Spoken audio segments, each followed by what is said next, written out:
जैसे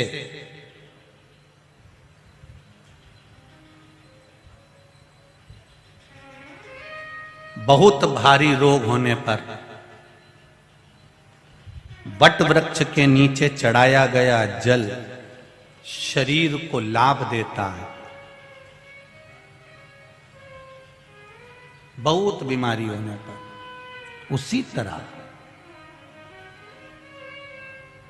भगवान शंकर का शिवलिंग और भगवान शंकर का साकार स्वरूप,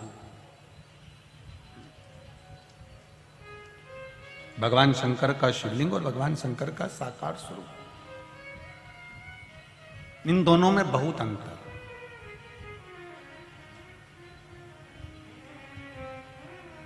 एक बार माता उमा जी ने भी भगवान महेश से पूछ लिया था, जरा ध्यान देना।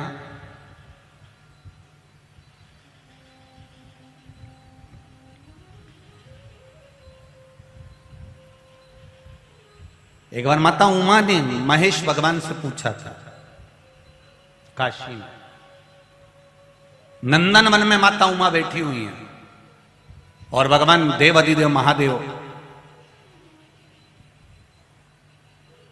आज नंदी पर आ रहे हैं।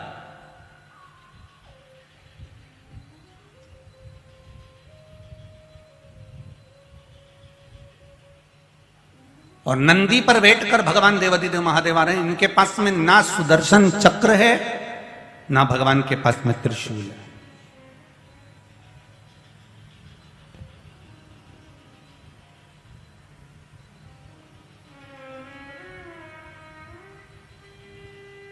पहुंचे नंदन वन में, माता उमा ने महेश भगवान को देखा, भगवान महेश को देखा, भगवान शिव को देखा।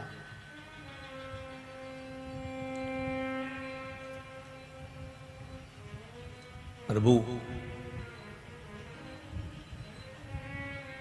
एक मेरे मन में संशय है, आप उसको क्या मिटा सकते हैं? शंकर भगवान ने बोला, बोलो क्या संशय? संशय केवल इतना सा है, काशी में कल्प वृक्ष है,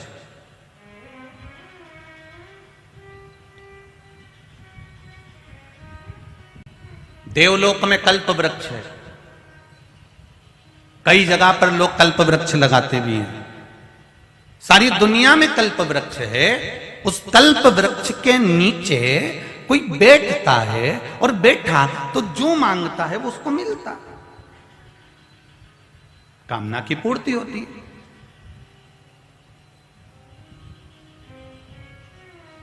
अब कल्प वृक्ष से जो मांगा गया, कल्प वृक्ष के नीचे बैठकर जो होता है, एक कथा आती है अग्नि पुराण के अंतर्गत। एक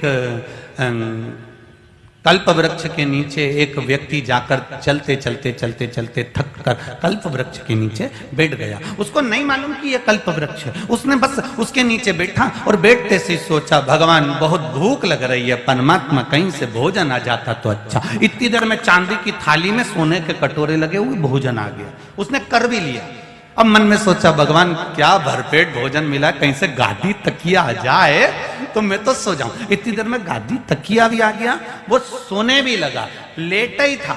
इतनी देर में उसके मन में आ गया और कहीं से शेर आ गया और मुझे खा गया तो।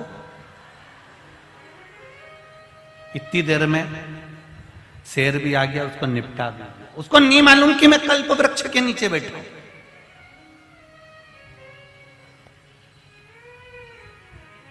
अगर उसको मालूम होता ना कि यह कल्प वृक्ष है तो वो ये सब चीज नहीं मांगता, सबसे पहले मांगता कि भगवान मुझे ये दे देना, भगवान मुझे वो दे देना। उमा जी ने भगवान महेश से एक प्रश्न किया, भगवान महेश से एक प्रश्न किया है कि भोलेनाथ, हे महेश, हे बाबा देवादिदेव महादेव, मेरा निवेदन है, सतयुग है कल्प वृक्ष है, त्रेता युग है कल्प वृक्ष है, द्वापर युग है कल्प वृक्ष है। इस कल्प वृक्ष के नीचे जो बैठता है उसे वो मिल जाता है। क्या कली काल में कोई कल्प वृक्ष नहीं होगा? देवादिदेव महादेव ने जो कहा, मैं इस बड़ोदरा की पावन धरा से कहना चाहूंगा, आप भी जरा ध्यान लगाकर सुनना। जितने आस्था चैनल पर सुन रहे हो, जितने फेसबुक यूट्यूब पर सुन रहे हो और जितने इस बड़ोदरा के पावन ग्राउंड में बैठकर सुन रहे हो, लाखों की संख्या में आप आए हो, उसको ध्यान लगाकर सुनिएगा जरा। माता उमा भगवान महेश से कह रही हैं कि सतयुग में कल्प वृक्ष है, त्रेता में कल्प वृक्ष है, द्वापर में कल्प वृक्ष है, क्या कलयुग में कल्प वृक्ष नहीं होगा? भगवान महेश ने कहा, कौन कहता है माता उमा कि कलयुग में कल्प वृक्ष नहीं होगा? कल्प वृक्ष तो होगा, पर उस वृक्ष के नीचे कोई भी कितना भी बैठकर मांग ले, उसे कुछ नहीं मिलेगा, कुछ नहीं मिलने वाला। सुन लो री बड़ोदरा वाली जीजियों अच्छे से, और जितने बैठे हैं मेरे जी जाऊं, तुम भी अच्छे से सुन लो, ध्यान से सुनिए।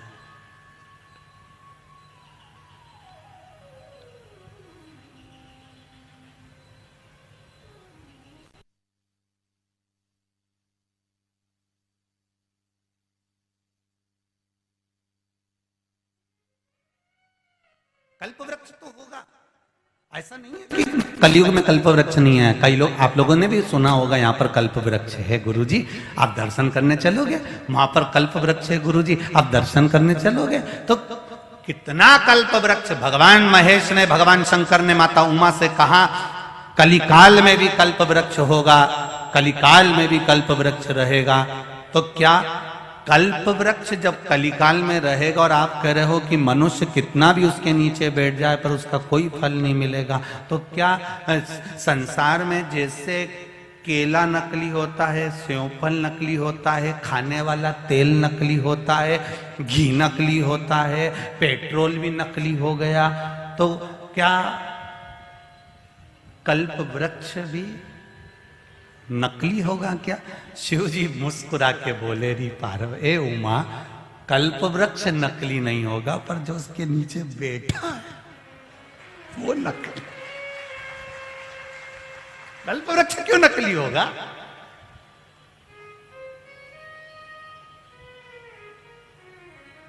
भजन के बल पर मीराबाई को भगवान कृष्ण मिल गए थे, भजन के बल पर नामदेव जी को हरि विठ्ठल मिल गए थे, भजन के बल पर रामकृष्ण परमहंस को जगदम्बा मिल गई थी, भजन के बल पर तुकाराम जी को पांडुरंगा का दर्शन हो गया था, भजन के बल पर ध्रुव जी को भगवान का दर्शन हो गया था, भजन के बल पर प्रहलाद को भगवान का दर्शन हो गया था, भजन के बल पर परमात्मा का दर्शन पहले भी होता था, आज भी होता है, पर पहले जैसा भजन आज नहीं होता है, नहीं तो परमात्मा तो मिल गया। कल्प वृक्ष असली है, बस बैठने वाला। बहुत समझने वाली बात है ये। एक पढ़ा लिखा लड़का, उसको कहीं नौकरी नहीं मिल रही थी, तो उनके जैसे अपने बड़ोदरा में कथा हो रही है, ऐसे वहीं पर कहीं पे सर्कस आ गया। जो सर्कस आया तो पढ़ा लिखा लड़का जाकर बोला सर्कस के मैनेजर से, सर मेरे पास नौकरी नहीं है, मैंने MBA सब करा हुआ है सर, मेरे को नौकरी दे दो सर। सर ने कहा हमारे यहाँ नौकरी तो मिल जाएगी, पर तुम्हें बंदर के कपड़े पहनना पड़ेंगे और तुम्हें पिंजरे में छोड़ दिया जाएगा और तुम्हें शेर के मुंह में हाथ देना पड़ेगा, तो तुम्हें 9,000 रुपये महीना मिलेगा। कि ठीक है सर दे दो, मैं दे दूंगा।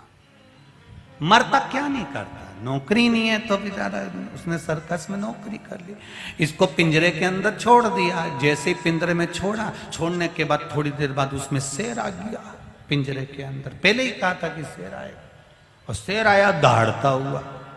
जो शेर दहाड़ता दहाड़ता इसके पास आए, ये पीछे सरकता जाए, शेर और आगे आए, ये और पीछे सरकता जाए, शेर और आगे आए, ये और पीछे खसकता जाए। शेर एकदम कूद के इसके पास में गया और जाते से ही बोला, तू चिंता मत कर, मैं 5,000 में शेर बना हूं, तू 9,000 में बंदर बना है। नकली के युग में सब नकली नजर आता है, सब।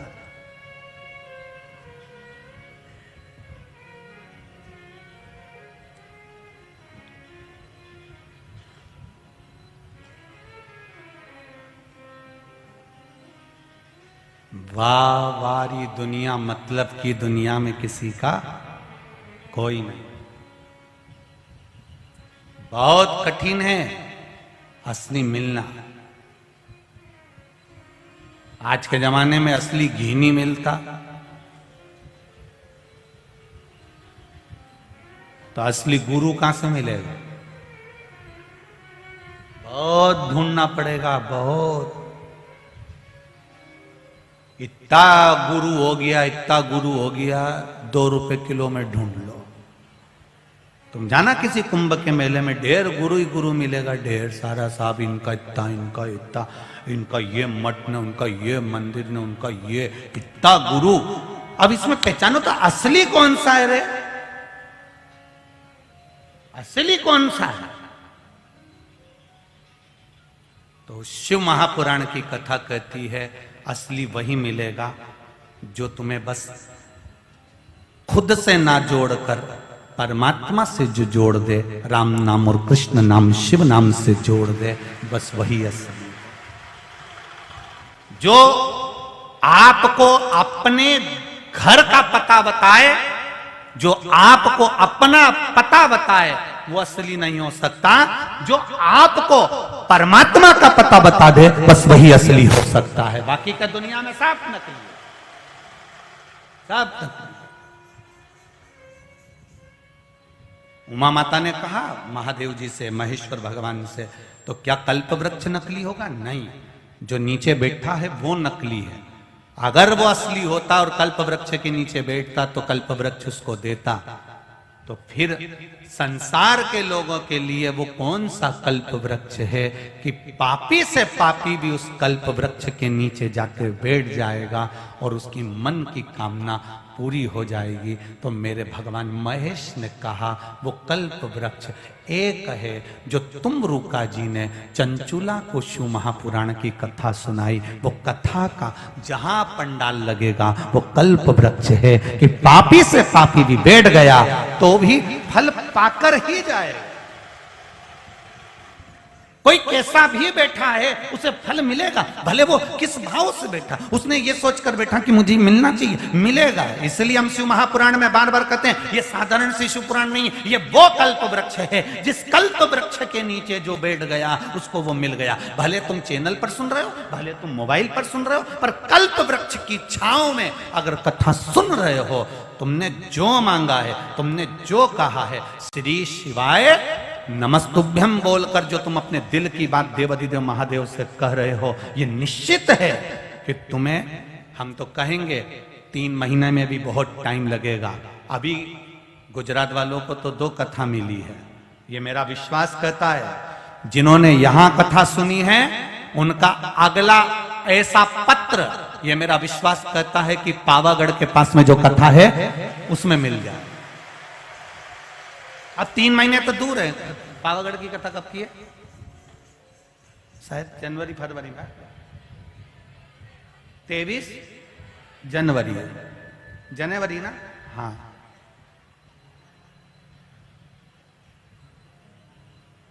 सही छे। हाँ, नहीं तो तुम मन पड़े।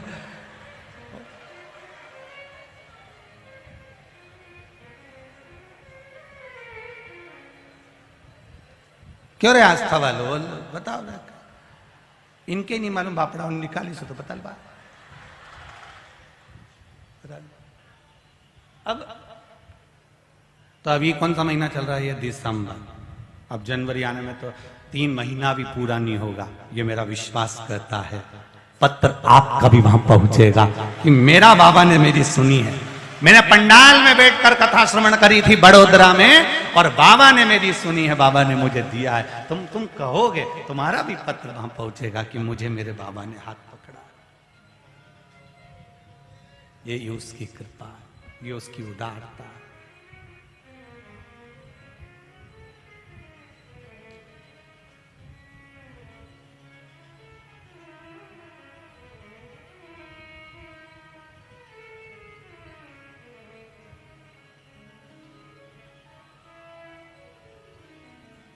महाराज, शिव महापुराण की कथा कल्प वृक्ष का कार्य करती है। कल्प वृक्ष का कार्य बैठकर भगवान देवाधिदेव महादेव से हृदय की बात कहें, दिल से बाबा देवाधिदेव महादेव से भाव से कहें। दिल से।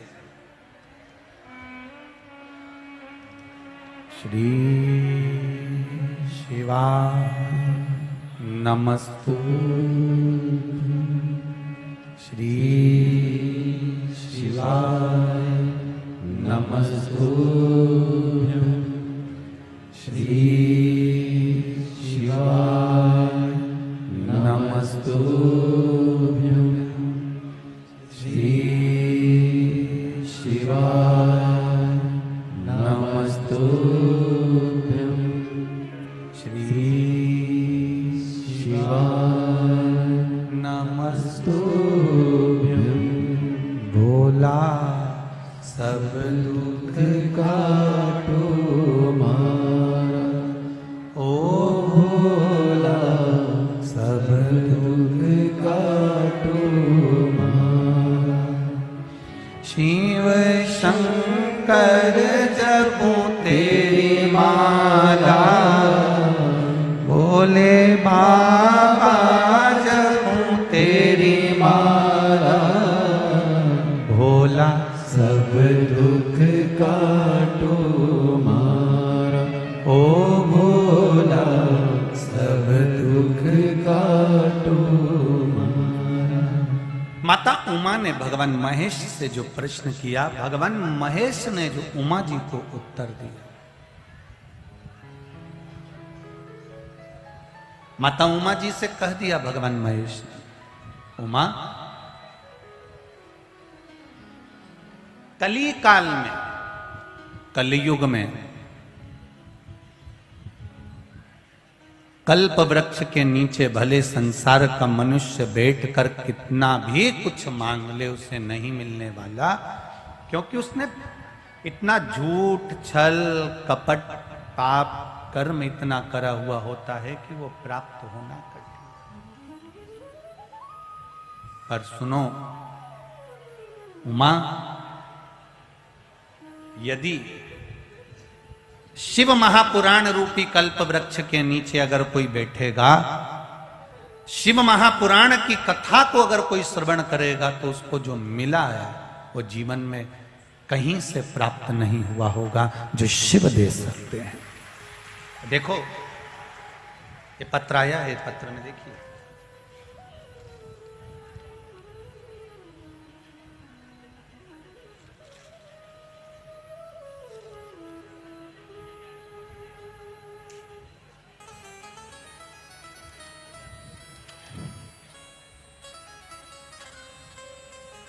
मेरा नाम रितिका शर्मा है। मैं ग्रेटर नोएडा उत्तर प्रदेश की रहने वाली हूँ। मेरे पति सुमित शर्मा इंडियन एयरफोर्स में कार्यरत हैं और बड़ौदा में पोस्टेड हैं। कहीं बैठी हों तो आप हाथ हिलाइएगा, जहाँ बैठी हों, जहाँ भी बैठी हों दोनों हाथ हिला दीजिएगा। मेरा नाम रितिका शर्मा है। मैं ग्रेटर नोएडा उत्तर प्रदेश की रहने वाली हूँ। मेरे पति सुमित शर्मा इंडियन एयरफोर्स में कार्यरत हैं और बड़ौदा में पोस्टेड है। कहीं बैठी हो तो अवश्य हाथ हिलाइएगा। गुरुजी, मेरी बेटी आराध्या शर्मा, आयु 10 वर्ष। आप ही हैं? दोनों हाथ हिला दो एक बार। आराध्या शर्मा भी आई हैं? आस्था वाले जरा उनको दिखाइए तो उनसे। सामने के पंडाल में है क्या? हाँ ठीक है बाबू, दिख गए दिख गए। दोनों हाथ हिला दो बेटा। श्री शिवाय नमस्तुभ्यं। श्री शिवाय नमस्तुभ्यं।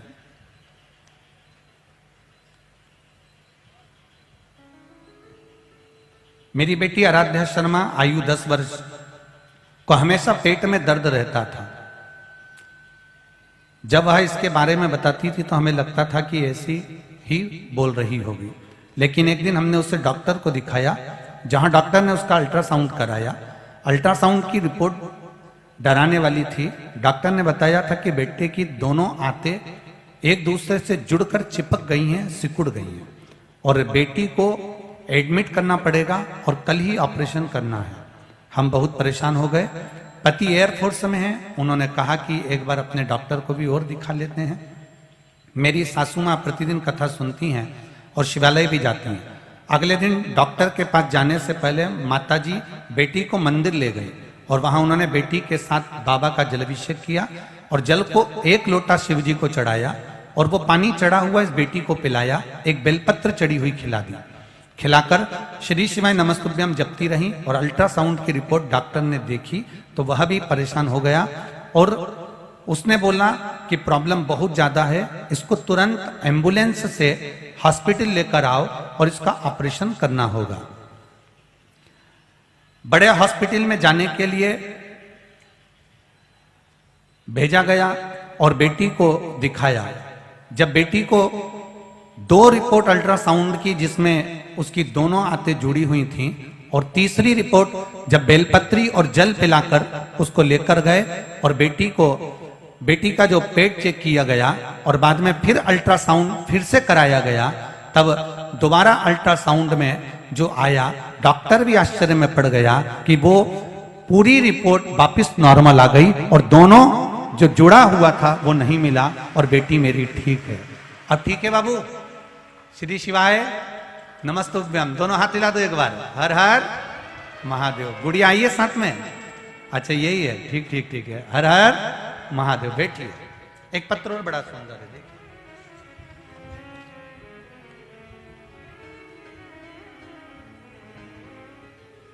अलका हनुमान दास जी चांडक, राणापुर जिला झाबुआ मध्य प्रदेश से आए हैं। कहीं बैठे हो तो हाथ हिलाइएगा। आप ही हैं? दोनों हाथ हिला दीजिए एक बार। श्री शिवाय नमस्ते। अलका हनुमान दास चांडक, राणापुर जिला झाबुआ मध्य प्रदेश। मेरा मोबाइल नंबर ये है। गुरु जी के चरणों का आनंद। शिव जी को नमन करती हूँ। शिव जी की कृपा का क्या बखान करूं गुरुदेव। कुबेरेश्वर धाम के रुद्राक्ष के जल और पशुपतिनाथ व्रत एवं आंवले के फल का अभिषेक से मेरा बड़ा भाई सुरेश बाहेती, जो कि बाग का निवासी है, उसको नया जीवन मिला है। उसकी किडनी और फेफड़े लीवर पूर्ण रूप से डैमेज हो चुके थे। अहमदाबाद, इंदौर, बड़ौदा और दाहोद भी सभी जगह के डॉक्टरों ने कह दिया था कि आपके भाई जितने दिन निकाल लें वो सही, आप उनको घर ले जाओ। लेकिन उनके ही परिवार की छोटे भाई की बहू को भोले बाबा पर अगाध आस्था है। उन्होंने आपकी कथा सुन रखी है। उन्होंने अपनी जेठानी जी के लिए पशुपतिनाथ का व्रत किया और आंवले के रस का अभिषेक जैसा आपने बताया था वैसा करना प्रारंभ करा। रुद्राक्ष का जल पिलाना प्रारंभ करा और दूसरी बार जब उनकी जांच के लिए उनको वापिस लेकर आए बड़ौदा, तब 80% तबीयत उनकी ठीक हो चुकी थी और उनका किडनी लीवर काम करना प्रारंभ कर दिया था। आज भी बाबा की कृपा से वो बिल्कुल ठीक हैं। जिन डॉक्टरों ने कहा था ये थोड़े समय के हैं, बाबा ने उनको अच्छा रख रखा है और उनकी 80 से 90% किडनी लीवर काम करने लगा। बैठिए, ठीक है आप? श्री शिवाय नमस्तुभ्यम। विराजिए। हर हर महादेव। शिव कृपा, शिव की उदारता, शंकर की करुणा, उसकी दया बिना कुछ नहीं होता। तेरी कृपा बिना न हिले एक भी अणु, लेते हैं श्वास तेरी कृपा से तनु तनु। डॉक्टर को दिखाओ, डॉक्टर से इलाज भी करवाओ, डॉक्टर को उपचार भी लो, दवाइयां भी खाओ, औषधि भी लीजिए, मना नहीं है। पर उस औषधि के साथ में भगवान देवाधिदेव महादेव से प्रार्थना भी करिए कि बाबा जो दवाई ले रहे हैं इस दवाई को आप अमृत कर दीजिए और इनको ठीक कर दीजिए। बाबा पर विश्वास रखकर। हमने अपनी कथा में इस व्यासपीठ से सालों साल हो गए कथा करते करते, कभी ये नहीं कहा कि आप डॉक्टर को मत दिखाओ। डॉक्टर को दिखाओ, दवाइयां भी खाओ, इलाज भी कराओ, सारी जांचें भी कराओ, पर जांचों के साथ में 1 लोटा जल मेरे देव अधिदेव महादेव को चढ़ा कर जाओ, उसका फल अधिक मिलेगा।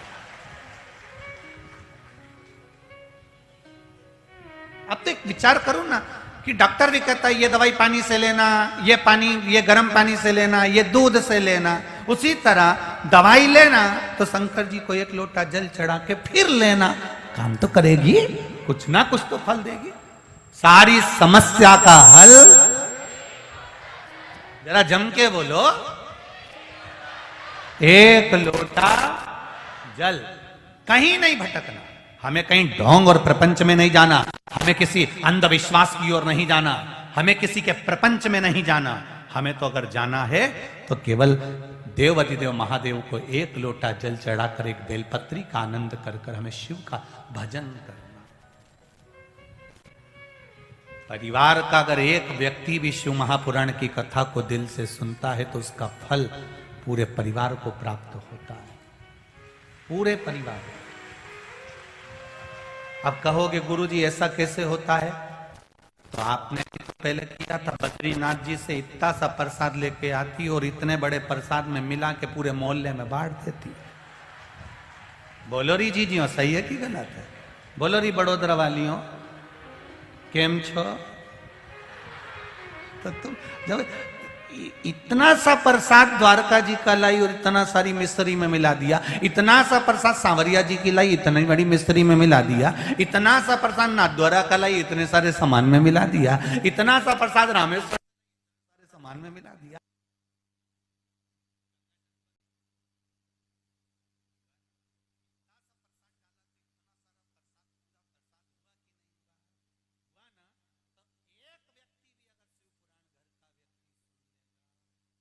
पूरे परिवार को टच स्क्रीन जैसा मिलेगा कि नहीं? हल्का उसने सुनी, सुनकर वो किसी के पास में बैठा, टच हुआ, प्रसाद बढ़ता, फिर बढ़ता।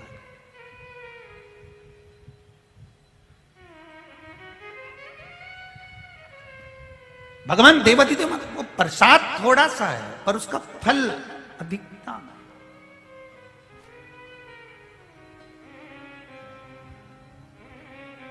बस सबसे मूल है आपका विश्वास।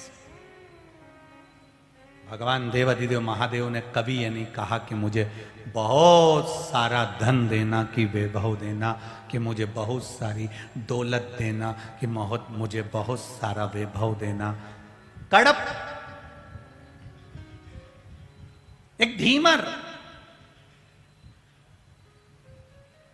जो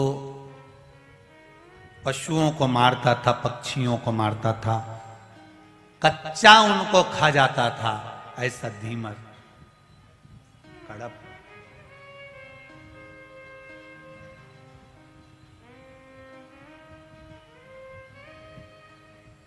एक बार घूमते घूमते जंगल में चला गया, किसी के मुख से उसने सुना था बहुत पहले कि भगवान देवाधिदेव महादेव जब राजी होते हैं तो बहुत कुछ दे जाते हैं। वो धीमर ने, वो कड़प ने सुना हुआ बचपन का उसको आज तक याद था, और वो बहुत बड़ा शिकारी बन गया था, पशु पक्षियों को मारता था। एक बार घूमते घूमते जंगल में चले गया, वो जंगल में पहचान कुछ भी नहीं थी। पहली बार उस जंगल में गया था जिस जंगल में एक ओटले के ऊपर, एक पत्थर के ऊपर, एक वृक्ष के नीचे एक शिवलिंग रखा हुआ था। शिवलिंग जरूरी नहीं कि बहुत बड़ा शिवलिंग है तो वो ज्यादा पूजनीय होगा, छोटा शिवलिंग है तो वो कम पूजनीय होगा, ऐसा हमारा शिव पुराण नहीं कहता। शिव महापुराण की कथा कहती है शंकर भगवान का शिवलिंग घर में अगर एक अंगुष्ठ की आकृति के बराबर भी है तो वो हमको सुख देने वाला। एक चने की आकृति का भी शिवलिंग है तो वो हमको सुख देने वाला है। और अगर एक विशाल से विशाल 10 फीट का 25 फीट का शिवलिंग भी है तो वो हमको फल देने वाला है। भगवान शंकर का स्वरूप छोटा भी है तो फल देगा, मंझला भी है तो फल देगा, और बड़ा भी है तो भी फल देगा। उसमें ब्रह्मता नहीं है। ये कई लोगों के घर में बड़ा फैशन चलता है, सास के हाथ के इतने से ठाकुर जी हैं लड्डू गोपाल, सास के हाथ के। अब पहले इतने बड़े बड़े आते भी नहीं थे, सास कितना बड़ा ठाकुर जी लगती थी, ठाकुर जी रखे इतना बड़ा। अब नई नई बहुएं आई, मम्मी ओ मम्मी, अरे ओ मम्मी। मम्मी बोली, हाँ री बहू, बेटा क्या हो गया? अब तुम्हारे भगवान की सेवा मेरे से नहीं बनती। क्यों नहीं बनती? उनको कपड़े भी सही से नहीं पहना सकती, वो लुढ़क जाते हैं, उनकी आंख भी सही से नहीं लगे, उनको जेवर भी सही से नहीं पहना सकती है। तुम्हारे भगवान इतने से। मम्मी, मेरी मम्मी बोल रही है मैं वृंदावन जा रही हूं, छोरी तेरे लिए बड़ा वाला ठाकुर जी ला दूं क्या? मम्मी, मंगवा लूं क्या? अब मां क्या बोले? जब एक माता ने आज्ञा कर दी तो दूसरी माता कैसे मना कर दे? नहीं बोल। और अगर ये माता मना कर दे तो क्या हमारी मम्मी का जो सामान देती वो तुम्हें बुरा ही लगता? अब बेचारी बोल भी नहीं सकती। मम्मी, ओ मम्मी, मंगा लूं क्या? मम्मी ने पूछा, क्यों बेटा, अपने घर में ठाकुर जी हैं तो सर, छोटा ही बहुत है। नहीं नहीं मम्मी, वो बड़े आ जाएंगे तो उनको कपड़े पहनाऊंगी, श्रृंगार करूंगी, अच्छे लगेंगे, सुंदर लगेंगे, ऐसा लगेगा, उनको मुकुट पहनाऊंगी, उनको ये करूंगी।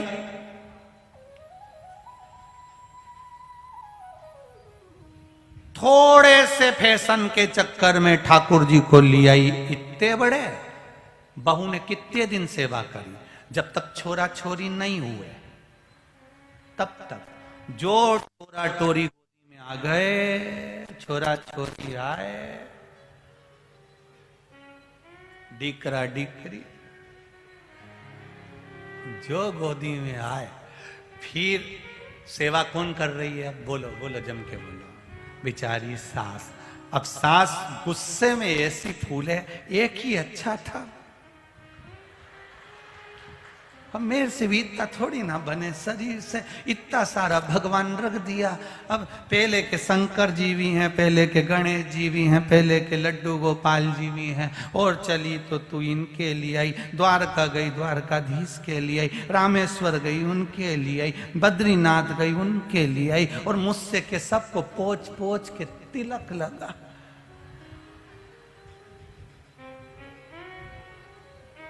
जहां जाती है वहां से एक देवता लेके आ जाती है। भगवान उन भी आपस में सोच रहे कि गई है अभी यार डाकोर जी, लेके आएगी, खसक के बैठो। तो देवता उन भी जगह बना के बैठते हैं। जे जाती तीरथ और देवता जगह बना लेते हैं, यहां आके बैठ जाएंगे, हो अपन सरक जाएंगे। अब खसकते खसकते भगवान भी ऐसी जगह बैठ गए कि इतने इतने से भगवान बेचारे इतना सा मंदिर और उसमें इतना सारा देवता और इतनी सी शक्कर लाई भगवान के धर दी और आरती गा रही, मात पिता तुम मेरे, शरण गऊं मैं किसकी। भगवान भी मन में सोच रहे किसी की मत जा, किचन में जाके 2-4 शक्कर की कटोरी और लिया। अरे माता का इतनी सी शक्कर, इतनी सी शक्कर, इतना सारा देवता। और एक बार सुबह पूजन करके गई, पानी का लोटा रख गई, मालूम पड़े वो छोरा छोरी ने गिरा दिया, भगवान के पूरे कपड़े गीले हो गए। गणेश जी ने भगवान शंकर जी से कहा पूरे कपड़े गीले हो गए। शंकर जी बोले अब चिंता मत कर, कल ही आएगी। गई वो तो सुबह आएगी जब बदलेगी। नहीं नहीं, शिव कथा कह रही है तुम्हारे घर में अगर तुम्हारी सास के हाथ के ठाकुर जी हैं, भले कितने भी छोटे हैं, वो 50 साल 100 साल 25 साल 10 साल पुराने हैं। जितने जितने ठाकुर की मूर्ति पुरानी होती चली जाती है, उसमें भजन का बल बढ़ता चले जाता है। उसको रखो, फैशन के चक्कर में मत रहो।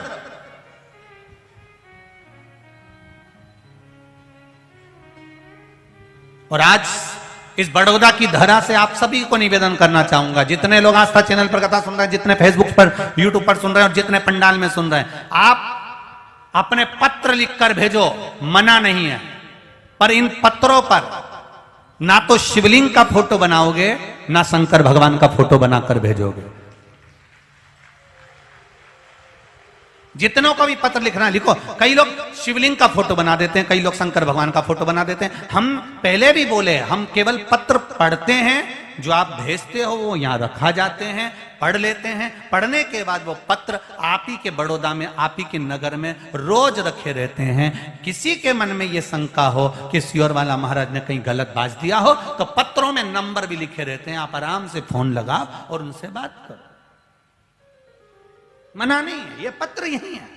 पर उन पत्रों को पीछे अगर आप फोटो बना दिए शिव जी का, शिवलिंग बना दिए, और वो पत्र किसी ने फाड़ कर फेंका, डस्टबिन में डाला, हमको अच्छा नहीं लगेगा। इसलिए पत्र लिखो, आपका नाम लिखो,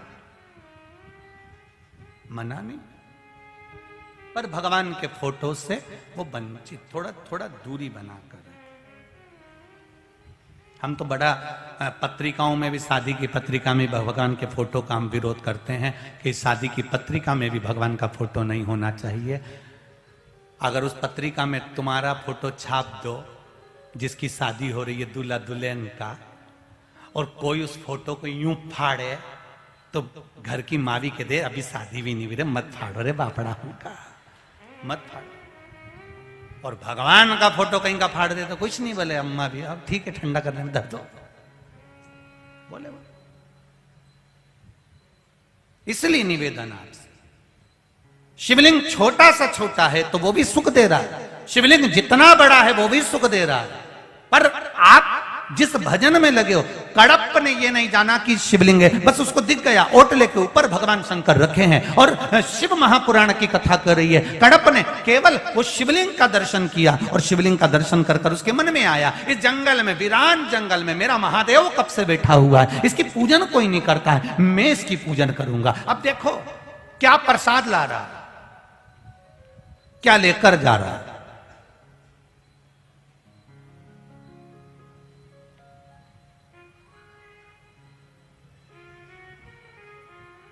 कड़प गया और कड़प ने जाकर भगवान शिव के लिए पानी लेकर आ रहा था, तो सोचा बर्तन भी तो नहीं है, बर्तन भी नहीं। ये विश्वास, ये भरोसा, हमें बड़ा दुख होता है जब किसी के घर में जाते हैं और कोई कहता है गुरुजी मेरे घर में भगवान का मंदिर भी बना है। आप लोग भी कई बार किसी को कह दिए होंगे हमारे घर में भगवान का छोटा सा मंदिर है गुरुजी।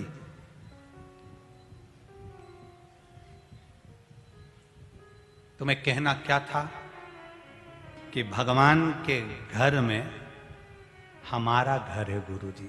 हम कहते हैं हमारे घर में भगवान का घर है गुरुजी।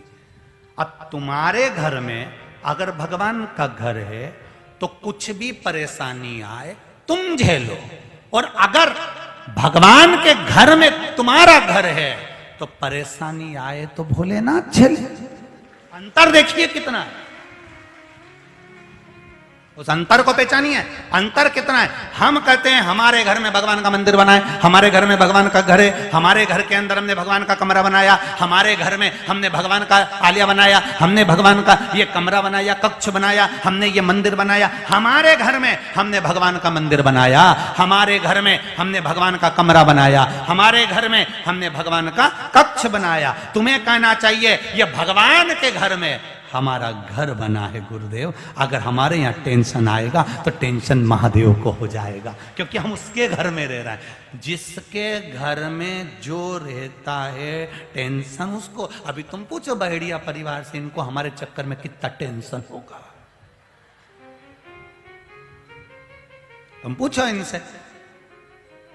देखो गरम गरम रोटी भेजना, ठंडी मत भेजना। और ये सारी बहुएं हैं ना, ये दोनों तीनों भाइयों की, ये तीनों कम थोड़ी ना है।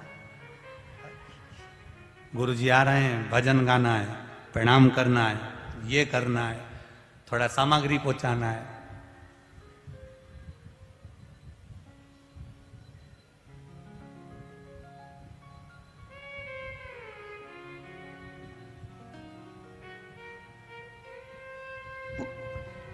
अब हम इनके यहां रह रहे हैं तो इनको टेंशन है।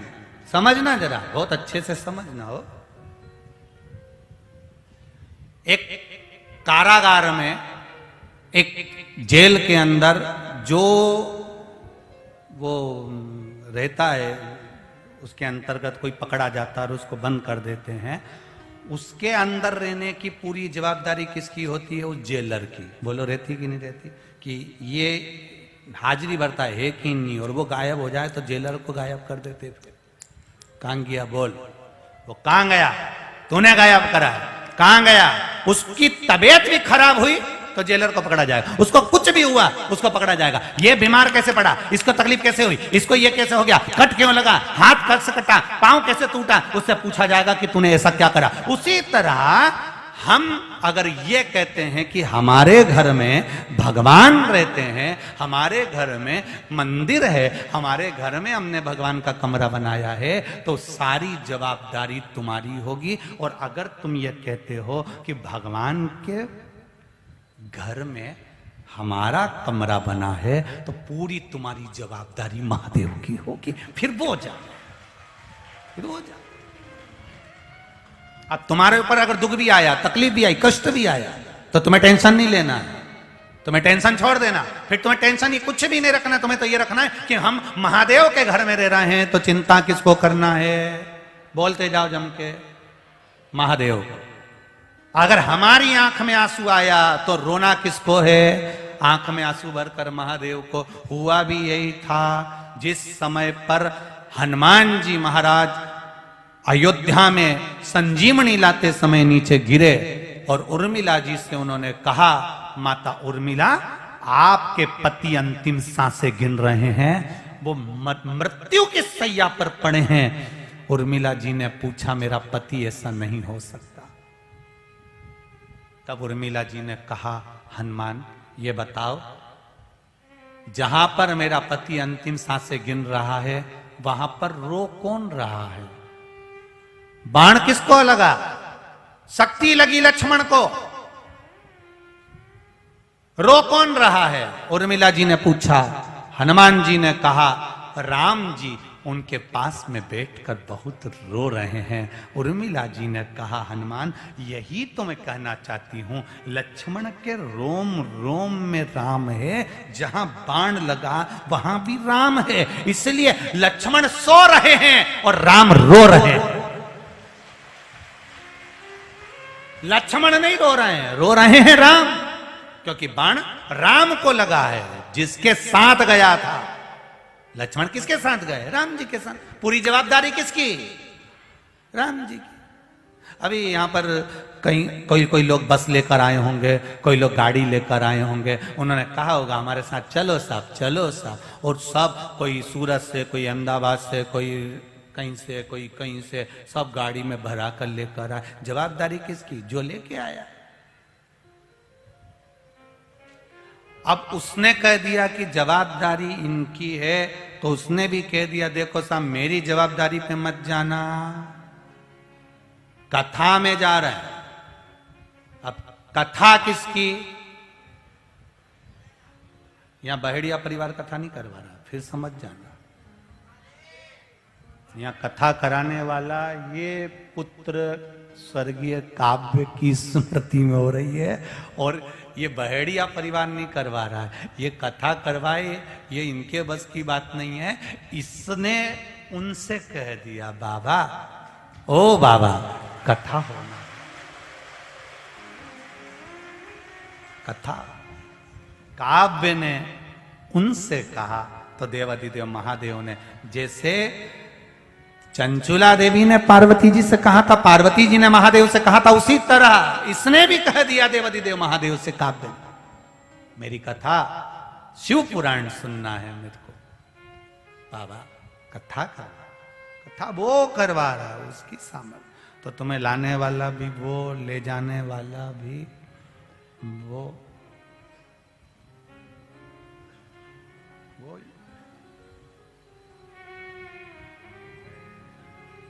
कई ऐसे भी आए होंगे टू व्हीलर पर, जिनको गाड़ी तक चलाना नहीं आती, तो भी वो यहां तक लिया है। जब हम यहां से जाते हैं और माताएं जब गाड़ी चला के जाती हैं, तो वो गाड़ी में हमको देखती, और ऐसे ऐसे हाथ करती, हमारी जान दुख दुख होती, उधर देख ले जी, उधर देख। हमने कई बार वो बेटा क्या नाम उसका, वो हमको लेकर आता है, हाँ अबीर, तो वो बाबू हमको लेकर आता है तो हम उससे कई बार कह देते हैं, देख वो बार बार अपने को देख रही, थोड़ा गाड़ी रोक ले, अपन पीछे हो जाए या इसको आगे कर दे, या अपन आगे हो जाए, या अपने को देखने के चक्कर में ऊपर नहीं देख ले, ये थोड़ा बड़ा टेंशन। और इतनी खुश हो जाए, इतनी खुश हो जाए, सियोर वाला मरा। अब इतने खुश हम, ये तो खुश होए, हम रोए। भगवान हमारे हाथ में कल्लू जी महाराज, हमारे ठाकुर जी, हम इनसे कह, लाला इसका ध्यान रखना जब तक ये इधर देखे, ये हमको देखे तो इनको देखते रहना। और पूछो सभी से, ठाकुर जी का मुंह इधर होता है, हम उनका मुंह घुमा के खिड़की की ओर कर देती, ये हमको देख रही तो इनको देख ले, थोड़ी देर गाड़ी तू चला। हम उसके भरोसे पर, तो हमें कभी नहीं कहना कि मेरे घर में भगवान का मंदिर है, हमें यह कहना है भगवान के घर में मेरा कमरा है, मैं भगवान के घर में रहता हूं, इसलिए मेरी पूरी चिंता, मेरा पूरा टेंशन मेरे देवाधिदेव महादेव का है, मेरा कुछ नहीं, मेरा कुछ नहीं। अब सौंप दिया इस जीवन का सब भार तुम्हारे हाथों में, हे हार तुम्हारे हाथों में, और तुम्हारे हाथों में। ये हार और जीत सब परमात्मा के सहारे पर छोड़, वो संभाल ले। कड़प ने भगवान शिव की आराधना करना चाहिए, भगवान शंकर की आराधना कड़प कर रहा है, भगवान शिव की आराधना कड़प कर रहा है, उसको नहीं आता कुछ भी, ना पूजन जानता, ना पाठ जानता, ना अर्चना जानता, ना आराधना जानता, वो तो केवल इतना जानता है कि ये महादेव हैं और मैं इनका सेवक हूं। मैंने अपने बचपन में सुना था शिव ऐसे हैं, भोले हैं, उनको रिझा सकते हैं, शंकर भगवान को मना सकते, सरल है शिव।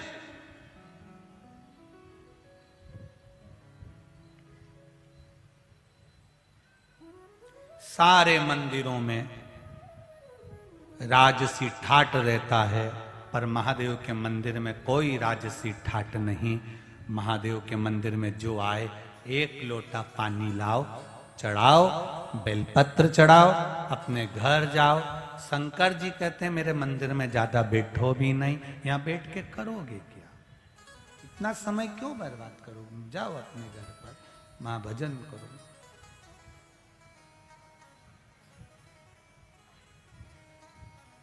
जाओ भजन करो। मैंने तेरे ही भरोसे बाबा, तेरे ही भरोसे हवा बिच उड़ती जावागी, बाबा डोर हटो छठी नामे कटी जावागी। बाबा लाज रखिए। अपने स्थान पर बैठकर देव अधिदेव महादेव से प्रार्थना, भगवान शिव के पावन चरणारविंद का रस, भक्ति, शिव चरणारविंद का रस तत्व हमारे जीवन में प्राप्त हो, ऐसा देव अधिदेव महादेव से भाव से दिल से कर।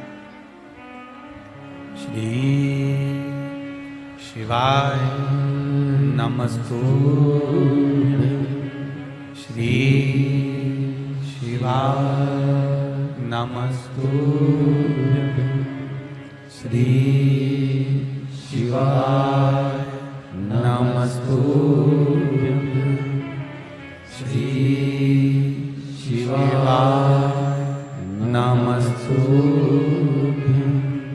श्री शिवाय नमस्तुभ्यं। बोला सब दुख काटो मारा, ओ भोला सब दुख काटो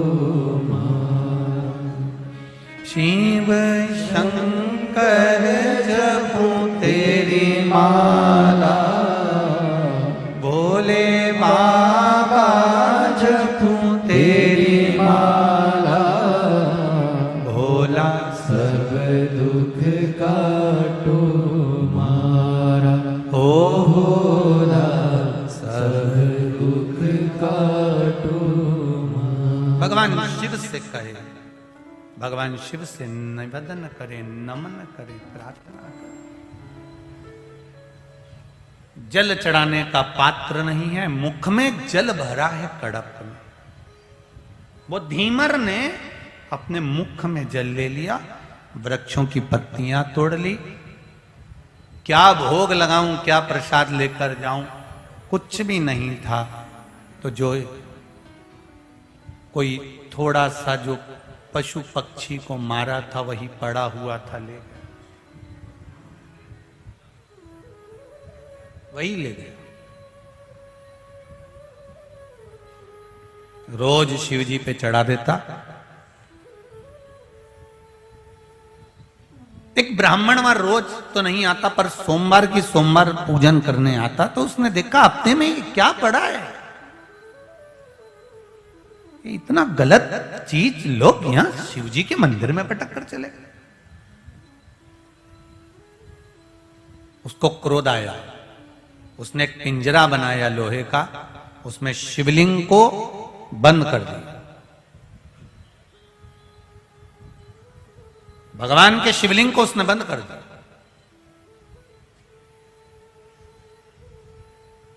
बड़ी मुश्किल से कोई शिव मंदिर तक जाता है, और अगर शिव मंदिर तक चला गया है तो भगवान से ये प्रार्थना करो कि ऐसे ही ये शिव मंदिर तक, शिवालय तक, भगवान की चौखट तक जाता रहे।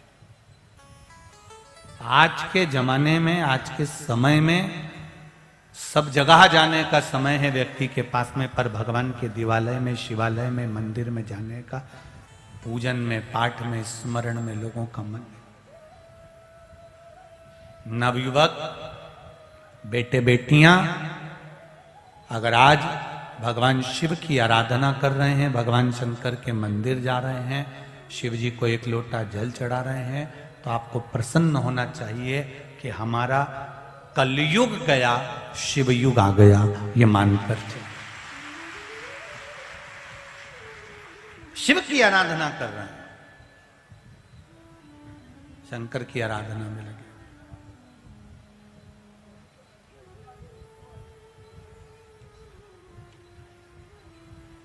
अब कई लोगों को लगता है कि बताओ पानी चढ़ाने आ गए, कोई कहे मूंग चढ़ाने आ गए, कोई कहे चावल चढ़ाने आ गए, कोई कहे ये चढ़ाने आ गए। आ तो रहा है, शिव के द्वार जा तो रहा है,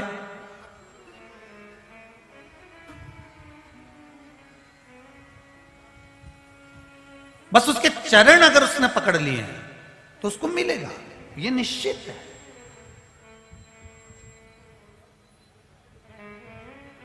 अच्छा, जितने लोग बैठे हो ना, और जितने लोग आस्था चैनल के सामने बैठे हो, जितने फेसबुक यूट्यूब पर बैठे हो, तुम सबको मालूम है कि तुम्हारे मम्मी पापा के पास कितना है।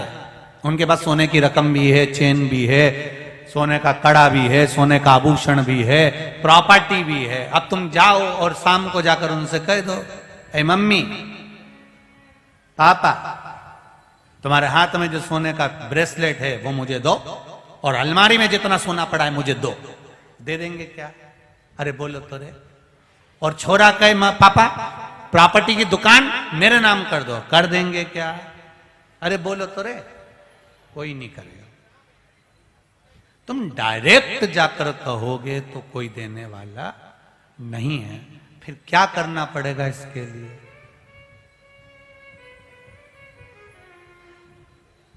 एक बाम की विक्स की डब्बी होती है, सुन लो। इतने सारे उपाय सुने हैं तो ये भी उपाय सुन। एक बाम की विक्स की डब्बी होती है, उसमें डब्बा ढक्कन जो इतना चौड़ा होता है, खोला, धर दिया और उनमें से निकाला और लगा लुगू के और चुप्पड़ चुपड़ू के और सो गए। ठीक है? अरे बोलो तो, उसका मुंह इतना चौड़ा होता है कि उनमें से उंगली डाल के निकाल के तुम चुपड़ सकते हो। और एक होता है क्रीम पेस्ट ट्यूब। अब उनमें उंगली डाल के निकालोगे क्या? अरे बोलो तो जम के नहीं निकालो। और निकलेगा क्या उंगली डाल के? नहीं निकलेगा। क्या करना पड़ेगा? बोलो बोलो जरा, तुम सब समझदार हो रहे बड़ोदरा वाले, बोलो क्या करना पड़ेगा? उसको नीचे से थोड़ा दबाना पड़ेगा। जैसे दबाया नो, वो निकली क्या बाहर तुरंत। अब क्या करा तुमने? नीचे से दबाया और दबाते से क्रीम बाहर उंगली में लिया, ने चुपड़ी पड़ा जोड़ता। अब कितनी चतुरता है। आज के लोगों को ये क्रीम भी समझा रहा है कि नीचे से दबाओगे तो ऊपर से निकलकर बाहर आ जाएगा। उसी तरह कुछ मत करो। तुमने प्रॉपर्टी मांगी वो नहीं देंगे, तुमने सोना मांगा वो नहीं देंगे। तुम नीचे दबाना चालू करो, फिर निकल के सामने। बस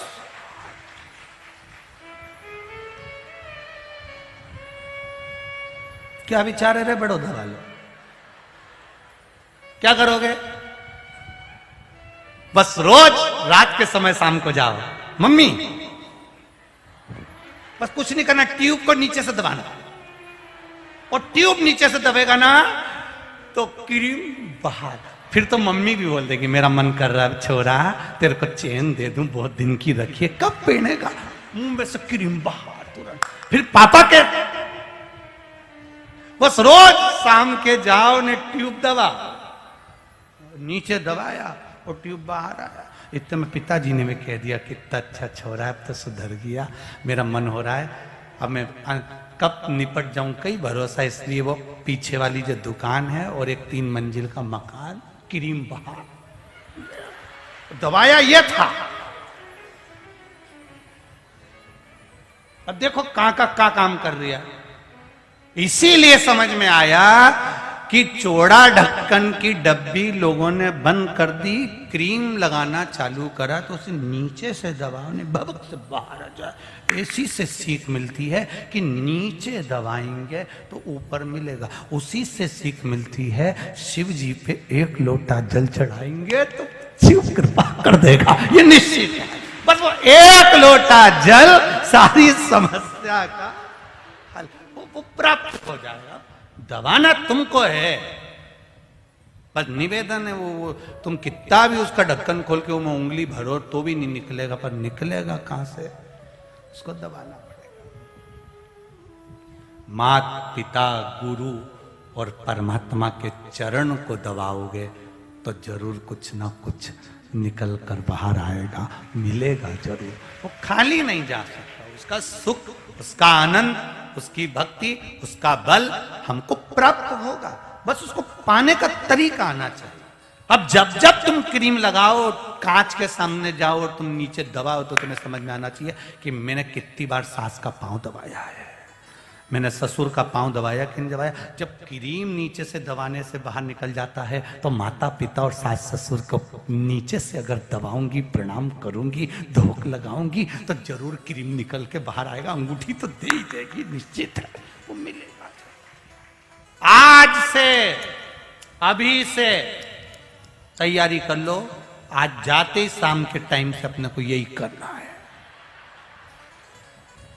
बस।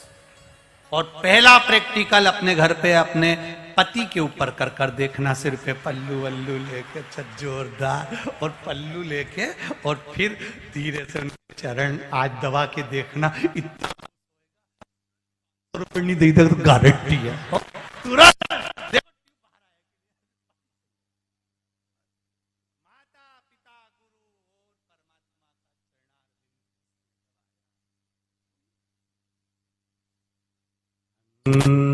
समय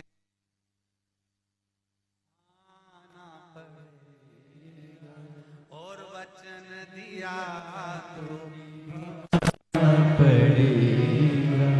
आए ना आए प्रभु कुटुंब कबीरा, अंत समय भोले पड़ेगा। वचन दिया तो निभाना पड़ेगा। कड़प ने वही करा। ब्राह्मण ने पिंजरा लगा दिया। शिव जी ने मन में सोचा क्या कर रहा है ब्राह्मण देवता? ब्राह्मण कह रहा है ये मंदिर में आकर गंदगी फैलाता है कोई। ब्राह्मण कह रहे मंदिर में आकर गंदगी फैला रहे हैं। उस ब्राह्मण को समझाने के लिए शंकर भगवान ने उस ब्राह्मण से कहा, इस भक्त की परीक्षा में लेकर बताता हूं, तू देख, इसके मन में कपट नहीं है, छल नहीं है, बेईमानी नहीं है। एक लोटा जल देने के लिए लोटा नहीं है तो कपट क्या खाक लेकर आएगा?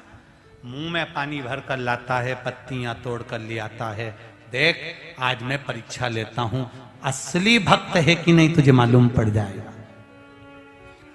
पेड़ के पीछे खड़ा कर दिया ब्राह्मण को। शिव जी ने लीला रची, ये आया, पानी फेंका, प्रसाद रखा, जो भी लाया था प्रसाद में भगवान ने स्वीकार करा, मेरा भक्त है।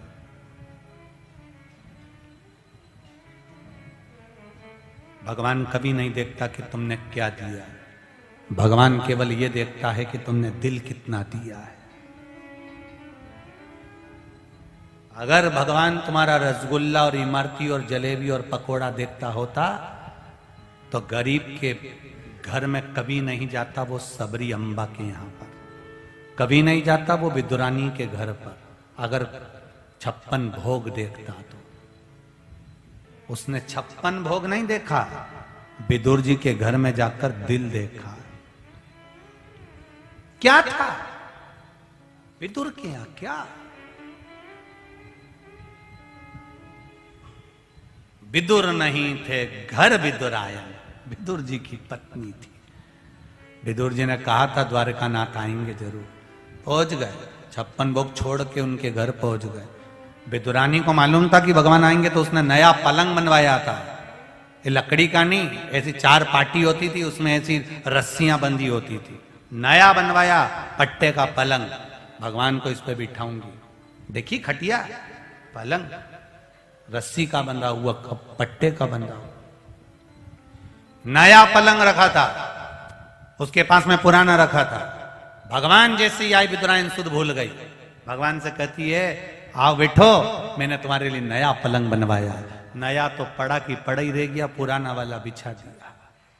और पुराना भी ऐसा था, उसकी रस्सी को ऊंदरा ने, चूहे ने 4-5 जगह से काट के रखा था। भगवान ने देखा कि रस्सी सब दूर से कट रही, नीचे लटक रही है। भगवान उसकी लकड़ी की जो 4 पाटी थी चारों तरफ, उस पे बैठ गए। विदुरायन बोले, अच्छे से बैठो ना, तुम्हारे लिए नया बनवाया। भगवान बोले, ऐसा नया है तो पुराना कैसा होगा? अरे अंदर खसको। भगवान कह रहे, नी खसको, नी अंदर खसको। भगवान बोले, नी नी मैं नी खसको। विदुरायन बोली, खसको तो। अब भगवान को उसका कहना मानना पड़ा। जो अंदर खस के, जो 8 जगह से रस्सी कटी हुई थी सब टूट गई। भगवान अंदर भरा गए, पांव उधर भगवान इधर, रस्सी में अंदर घुसे पड़े थे। विदुरायन बोली, कैसा आनंद आ रहा है? भगवान बोल रहे, ऐसा लग रहा है जैसे 100 किलो की कपास पे बैठा। विदुरायन बोली, अब मैं तुम्हारे लिए कुछ खाने का लाती हूं। भगवान बोले, रहने दे, मेरा तो पेट भरा है। भगवान को मालूम था बिठाया ऐसा है तो खिलाएगी कैसा, इनका कोई भरोसा है। फिर भी गई भगवान के अंदर से केले लेकर आ गई। भगवान ने कहा, चलो अच्छी खुशी की बात है, कम से कम केले ही लाई। पत्थर उठा लाती तो इसका क्या भरोसा था, और बाद में कह देती रसगुल्ला खा लो। केले लाई और बैठ गई भगवान के पास में नीचे, केला छीलती जाए। भगवान के चलो इतनी अकल तो आई, कम से कम छील रही है। अब भगवान को ये थोड़ी ना मालूम था कि छिलका ही देने वाली है। और अंदर की गिरी नीचे फेंक दी, छिलका भगवान को दे दिया। लो प्रभु। भगवान ने कहा, ये क्या है? कि केला। तो भगवान ने पूछ लिया, जो नीचे पटका वो क्या है? तो कि छिलका। भगवान बोले, तुम्हारे यहां ऐसे खाते हैं? विदुरायन बोली, तो तुम्हारे यहां क्या छिलका खाते हैं? भगवान बोले, नहीं, हमारे यहां भी ऐसे ही खाते हैं। दे दे। ऐसी छीलती जाए, छिलका भगवान को देती जाए, गोदी में रखती जाए। और क्या कह रही, ये तो विदुर जी लाए थे ना 12 केले, वो हैं, और 2 दर्जन मैं भी ला के रखी हूं, वो भी तुम्हें ही खाना। इतने में भगवान ने पूछ लिया, मैं सब खा जाऊंगा तो तुम दोनों क्या खाओगे? इतने में विदुरायन बोली, जो नीचे पड़ा है वो हम खा जाएंगे। भगवान समझ गए, गजब, कितनी चतुर है री। भगवान, अब विदुर जी आए और विदुर जी ने गिरी दी। भगवान के जो गिरी में स्वाद नहीं आ सकता, जो छिलके में आया है, भगवान अमीर और गरीब नहीं देखता, दिल देखकर पहुंच जाता है। वो मेरा देव अधिदेव महादेव, वो मेरा शिव, मेरा राम, मेरा कृष्ण है जो पहुंच रहा है। दुर्योधन के मेवा त्यागे, साग विदुर घर खाई, सबसे ऊंची प्रेम सलाई। पहुंचे भगवान ने करो जय जरा कड़प को देख। भगवान ने क्या करा, उसने पूजन करी, जाने लगा। शिव जी को देखा, पिंजरे में बंद थे, पिंजरे की एक कान टूट गई, टूटकर शिवलिंग पर लग गई, शिवलिंग में से रक्त निकलने लगा। कड़प को लगा भगवान की आंख फूट गई, उसमें से रक्त निकल रहा है। कड़प ने त्रिशूल उठाया, अपनी आंख निकाली, निकालकर शिवलिंग पर लगा दी। ब्राह्मण देखता रहा, गजब गजब करा। शिव जी प्रकट हो गए, कड़प तेरी भक्ति से मैं प्रसन्न हूं, तेरी भक्ति से मैं प्रसन्न। कड़प मांग तुझे क्या चाहिए। शिव जी ने जब कहा तो कड़प ने कहा मुझे बस इतना दे दो, जिसको कुछ भी नहीं आए तो भी आपका दर्शन उसको इससे ही मिल जाए, बस इतनी कृपा कर दीजिए। कुछ नहीं, दो व्यक्ति पशुपति व्रत करते हैं। एक व्यक्ति पशुपति व्रत कर रहा है तो भगवान शंकर के विश्वास पर कर रहा है, शिव महापुराण के विश्वास पर कर रहा है। एक लोटा जल, एक बेलपत्र अगर चढ़ा रहा है तो शिव के विश्वास पर, मेरे देवाधिदेव महादेव के विश्वास पर चढ़ा रहा है। और एक कोई ऐसा भी होता है, क्या होगा उससे? हो सीहोर वाला महाराज है, वो तो कह दिया पशुपति व्रत, क्या होगा उससे? क्या होगा उससे? और उसकी मां कह रही है बेटा एक बार पशुपति व्रत कर लूं, तेरा ब्याह नहीं हो रिया, तू भले सब कुछ करे पर तेरा ब्याह नहीं हो रिया। अरे मैं खुद मंदिर में हूं, मैं खुद मंदिर जाता रहता हूं, मैं खुद मंदिर में ही रहता हूं, बहुत लोग आते हैं व्रत करने के लिए, हाँ कुछ नहीं होता, फालतू की बात। उसकी मां कह रही है। अब एक व्यक्ति कर रहा है, उसका विश्वास है, और एक व्यक्ति कर रहा है, उसका विश्वास नहीं है। अब विश्वास नहीं है और उसके बाद भी अगर वो व्रत करे और भगवान से कहे भगवान मेरा काम कर दो, तो भगवान करे। तुम पहले विश्वास लेकर गए कि साहब हमारा पहचान वाला अहमदाबाद में रहता है और हम उसके यहां जाएंगे, पत्रिका देंगे, तो हमारा विश्वास कहता है कि अगर हमने पत्रिका पहुंचाई और हम खुद देकर आए तो वो आएगा। अब वो अहमदाबाद गया, पत्रिका दी, सूरत गया, पत्रिका दी, और उसका विश्वास था कि मैं हाथ में देकर आया हूं, वो आएगा। विश्वास था तो वो अहमदाबाद से सूरत से आया। बोलो आया कि नहीं आया? आया। और अगर विश्वास नहीं है साहब, अपन ने तो उनके हाथ पहुंचा दी थी, आए तो ठीक, नहीं आए तो ठीक। अब इनने तो पहले से ये सोच लिया था, आए तो ठीक, नहीं आए तो ठीक, तो उन्हें भी यही सोच लिया था मैं काय को जाऊं फालतू का टाइम बर्बाद करने, 2-5 हजार रुपए खर्च करूं ने जाऊं, अपन कौन जा। तुमने अगर विश्वास बनाया है कि मैं गया हूं, अहमदाबाद पहुंचा हूं, सूरत गया हूं, पत्रिका दी है, मेरा दिल कहता है वो आएंगे जरूर, तो वो आएगा। तुमने पहले से ही विचार कर लिया, मैंने तो भेज दी थी साहब, आए तो ठीक, नहीं आए तो ठीक, तो ये जो तरंग है वहां तक पहुंच गई, उसने भी कह दिया काय को जब जा उधर। कौन दिल रख कर अगर गए हो, पशुपति व्रत कर रहे हो, शंकर भगवान को भोग लगा रहे हो, कुछ दे रहे हो, जैसे माता पार्वती जी ने शंकर भगवान को 7 वस्तुएं समर्पित करी, उसमें प्रथम थी भगवान शंकर को जल, और 7वें नंबर पर थी वो रुद्राक्ष की माला जो माता पार्वती जी ने शिव जी को दी थी।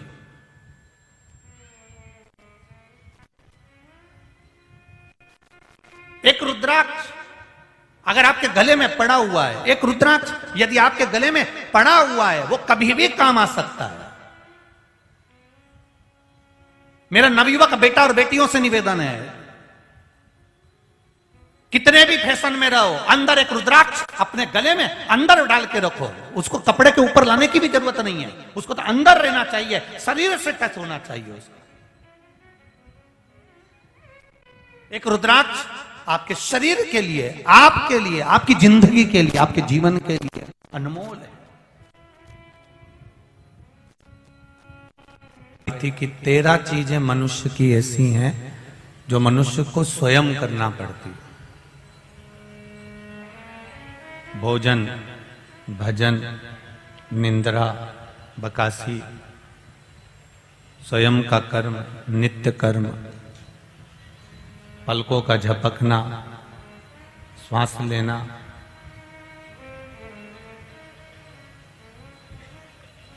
ऐसी 13 चीजें हैं मनुष्य की जो मनुष्य को स्वयं करना।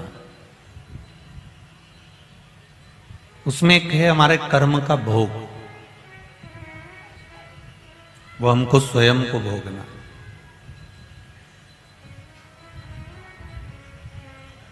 पर यदि पुण्य की अगर पूंजी हमारे पास में है, अच्छा देखिए श्रीमद् भागवत कथा में एक बात आती है, आप लोगों ने ध्यान दिया होगा, 10वें स्कंद में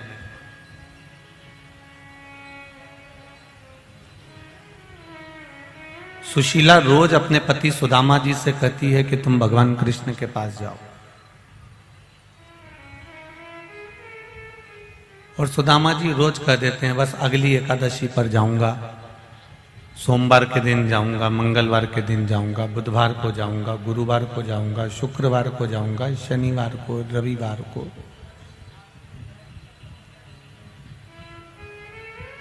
रोज कहा जाता है कि तुम भगवान के पास जाओ, द्वारका जाओ, पर वो सुदामा जी रोज जाने का प्लान बनाते हैं पर रोज नहीं जा पाते। सुशीला जी ने विचार करा कि आखिर ऐसी कौन सी बात है कि सुदामा ये भगवान कृष्ण के दरवाजे तक क्यों नहीं जा रहे, भगवान कृष्ण के द्वार तक क्यों नहीं पहुंच रहा।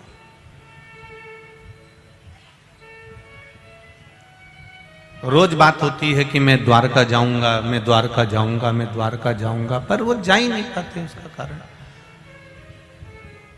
पीछे के सेकंड नंबर के जो बक्से हैं, सेकंड नंबर का जो पंडाल है उसके बक्से पीछे वाले चालू करिए। सेकंड नंबर के पंडाल के बीच के और पीछे के बक्से साउंड चालू करिए। इधर से सेकंड, इधर से थर्ड आ गया हुआ है।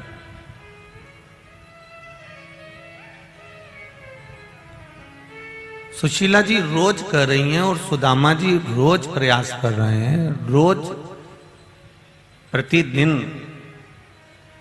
जाने का मन बनाते हैं पर जा नहीं पाते।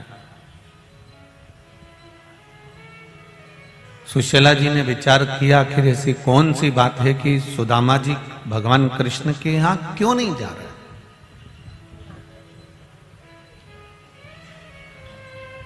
और ऐसा नहीं है कि सुदामा जी की कथा है, ये कथा आपकी और हमारी भी है। रोज विचार करते हैं बस अपन को बड़ोदरा चलना है कथा में।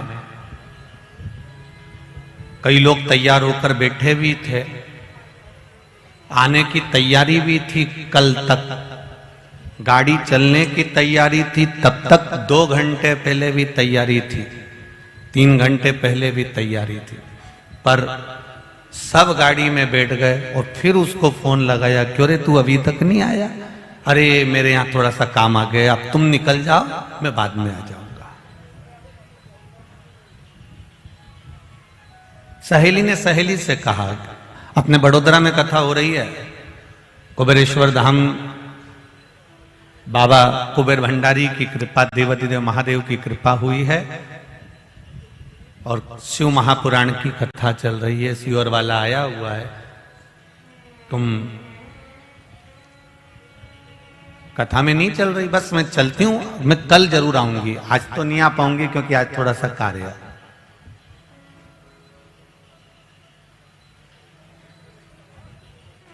कोई ना कोई कार्य अटक रहा है, कोई ना कोई कार्य अड़ रहा है।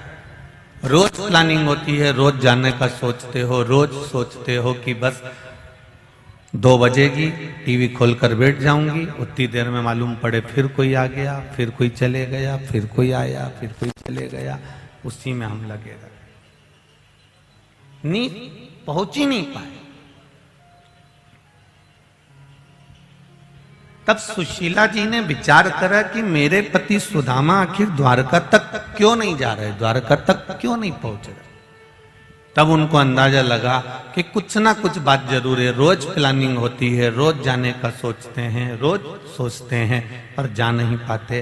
तब सुशीला पड़ोसन के यहाँ गई और अपना पल्लू फैलाकर सुशीला ने कहा कि काकी मेरा पति द्वारका जा रहा है, मेरे पल्लू में कुछ दे दो। और सुशीला के पल्लू में उस पड़ोसन ने 2-4 मुट्ठी जो भी उसके पास में चावल था, तंदुल था, अनाज था, उन्होंने पल्लू में डाल दिया।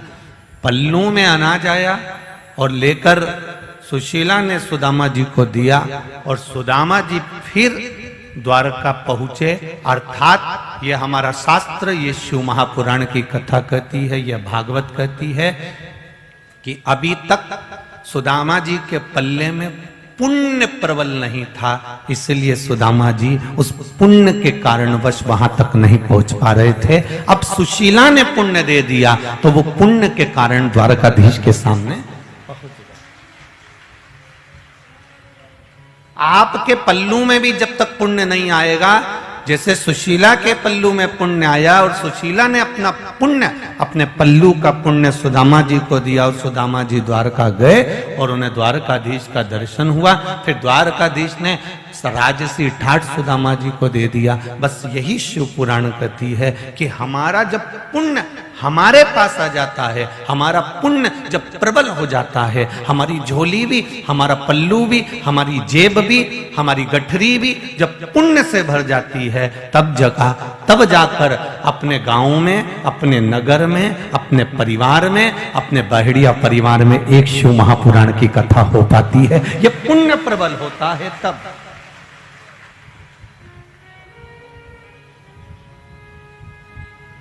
जब तक पुण्य की प्रबलता नहीं होती तब तक वो परमात्मा के द्वार नहीं जा सकता।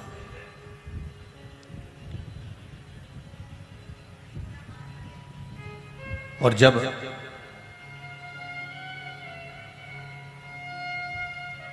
पुण्य प्रबल होता चले जाता है तब उसके आनंद का सुख अपने आप बढ़ता चले जाता है, फिर उसको भटकना नहीं पड़ता। महाराज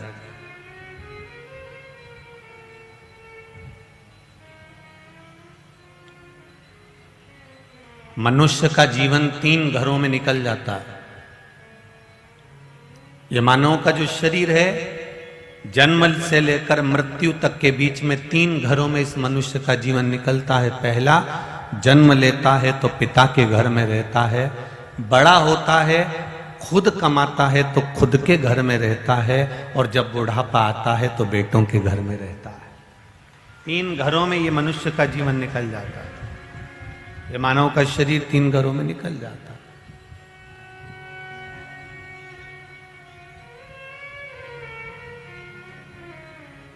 पहला पिता के घर में ये जीवन निकल गया, दूसरा खुद के घर में जीवन निकल गया, और तीसरा पुत्र के घर में जीवन निकल गया। हाँ, यदि कोई पुण्य हमारा होगा, यदि हमने अपने बच्चों को अच्छा संस्कार दिया होगा, अच्छे संस्कार हमने बच्चों को दिए होंगे, तो पुत्र के घर में बुढ़ापा निकल जाएगा, और नहीं अच्छे संस्कार दिए होंगे तो वृद्धाश्रम में बुढ़ापा निकल जाएगा। ये संस्कारों पर हमारा बल होना चाहिए। बच्चों को कार्य मत दिलाओ, संस्कार दिलाओ। कार दिलाओगे तो बच्चे बेचकर खा जाएंगे, और संस्कार दिला दिए तो बच्चे कारों की लाइन लगा देंगे। संस्कार होंगे तो कार भी शोभा देगी, नहीं तो कार भी शोभा नहीं देगी। साहब कोई के यहाँ बहुत सारी कार है, उसके छोरा हम दिन भर पीने में लगे रहते हैं, मदिरा में लगे रहते हैं, दिन भर गांजा फूकें, दिन भर भांग खाएं, या दिन भर मदिरा का पान करें, या दिन भर जुआ खेलें, तो कोई सम्मान नहीं उनका संसार।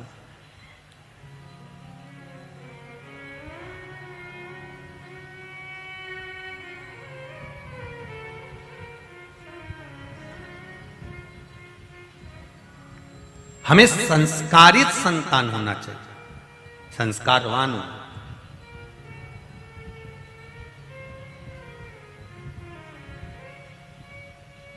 तुम घड़ी हाथ में बांध सकते हो, 5-5 हजार की, 10-10 हजार की, 50-50 हजार की, 1-1 लाख की घड़ी कीमत वाली तुम अपने हाथ में बांध सकते हो, और घड़ी हाथ में बांधकर घूम सकते हो, घड़ी बार बार देख भी सकते हो, लाखों की घड़ी तुम हाथ में पहन सकते हो। घड़ी तुम्हारे हाथ में हो सकती है, पर समय तुम्हारे हाथ में नहीं होगा। समय तो मेरे भोलेनाथ के हाथ में है। करोड़ों की घड़ी तुम्हारे हाथ में होगी, हीरे की पहन लो, चाहे सोने की पहन लो, चाहे चांदी की पहन लो, चाहे जिसकी मर्जी पड़े उसकी पहन लो, घड़ी पहन सकते हो, पर समय तुम नहीं ला सकते। समय तो भोलेनाथ ही बनाता है। बचपन कैसा निकालना है मेरे शंभू को मालूम है, जवानी कैसे निकालना है ये मेरे शंभू को मालूम है, अधेड़ी कैसी निकालना है ये मेरे शंभू को मालूम है। आपका अवस्था, आपका समय, आपकी घड़ी, आप घड़ी बांध सकते हो, पर समय आप नहीं बांध सकते। समय उसने बनाया है, वो उसको इसलिए महाकाल कहते हैं, कालाधिपति कहते हैं, उसको महाकाल राजा कहते हैं, उसने बना कर रखा।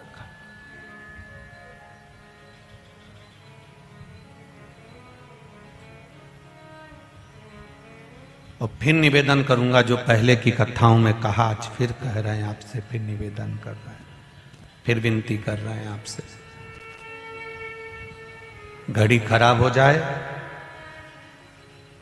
तो कपड़े वाले की दुकान पर मत ले जाना, पहले भी कहा है। घड़ी खराब हो जाए किराने की दुकान पर मत ले जाना। घड़ी खराब हो जाए तो बर्तन वाले की दुकान पर मत ले जाना। घड़ी खराब हो जाए तो घड़ी वाले की दुकान पर जाना। घड़ी सुधारेगा तो घड़ी वाला सुधारेगा और कह देगा तुमसे, ये घड़ी को सुधारने में मुझे 7 दिन लगेंगे, यहाँ पटक दो, तुम जाओ 7 दिन बाद आना, घड़ी लेकर चले जाना। तो तुम कहोगे इसमें सेल बदल के देख लो ना, चल जाए तो। उसने कहा मैंने सब बदल के देख लिया, पर ये थोड़ी गड़बड़ है, कहीं अटक रही है, अटक रही है, इसलिए ये आगे नहीं बढ़ रही है, इसकी अंदर से प्रॉब्लम है। वो अंदर की प्रॉब्लम में देख लूंगा, तब मैं इसको सुधार दूंगा। 7 दिन तुम मेरे यहाँ पटक दो। उसने फिर तुम्हारे सामने घड़ी खोली, उसकी मशीन निकाली, उसको घासलेट में या पेट्रोल में या एसिड में डाल दी। अब उसको 7 दिन तक उस एसिड में पटक के रखा, उस पेट्रोल में पटक के रखा। रोज पेट्रोल में से निकालता, मलता, फिर पेट्रोल में डाल देता, फिर मलता, फिर पेट्रोल में डाल देता। 7 दिन तक उसने पेट्रोल में डुबा के रखी उस मशीन को। तुमने कहा देखना भैया खराब मत कर देना, अरे तुम चिंता मत करो, पूरी चालू करके दूंगा। और उसने पेट्रोल में डुबा के रखी। 7 दिन बाद जब तुम आए तो तुम्हें घड़ी अच्छी की अच्छी दे दी। उसी तरह ये घड़ी को बर्तन वाले के यहाँ या कपड़े वाले के यहाँ लेकर मत जाओ। ये समय, ये घड़ी, ये पल, ये नक्षत्र, ये समय, ये काल, सब कुछ मेरे महाकाल ने बनाया है, मेरे भोलेनाथ जी ने बनाया है। जब समय अच्छा ना चले, तुम्हारा दुख की घड़ी चल रही हो, तकलीफ की घड़ी चल रही हो, तब इस शरीर को लेकर, इस घड़ी को लेकर कहीं मत जाना। मेरे महादेव की कथा में आकर बैठ जाना, मेरे शिव के द्वार चले जाना, शंकर की चौखट पर चले जाना। शंकर क्या करेंगे? शंकर जी कहेंगे 7 दिन लगेगा घड़ी सुधारने में। तो शिव पुराण भी 7 दिन की है। तो उस घड़ी वाले ने क्या करा था? पेट्रोल में डुबा के रखा था। तो महाराज क्या करेगा? तुमको भी शिव पुराण में 7 दिन तक डुबो के रखेगा। और बीच बीच में जो जो भजन आएगा, तो भजन में समझ जाना कि महाराज ब्रश से रगड़ रहा है, और रगड़ेगा तो घड़ी के लिए 7 दिन में चालू हो जाएगी, ये निश्चित है। और जब चालू हुई तब तुम बढ़िया फिर कहोगे भगवान जाने, मेरा तो भगवान ने हाथ पकड़ लिया। इतनी दुखी थी, इतनी तकलीफ में थी, पर जब से मैंने शिव महापुराण की कथा सुनी तब से मेरे बाबा ने मेरे ऊपर कृपा करना चालू कर दी। कुछ कृपा भगवान ने ये करी है वो तुम्हारे कर्म के अनुसार करी है। कर्म तुमने करा था, इस घड़ी को सही जगह लेकर चले गए, कपड़े की दुकान पे दे देते, फिर कपड़े वाला उसको बर्तन वाले के यहाँ भेजता, बर्तन वाला उसको वहां भेजता।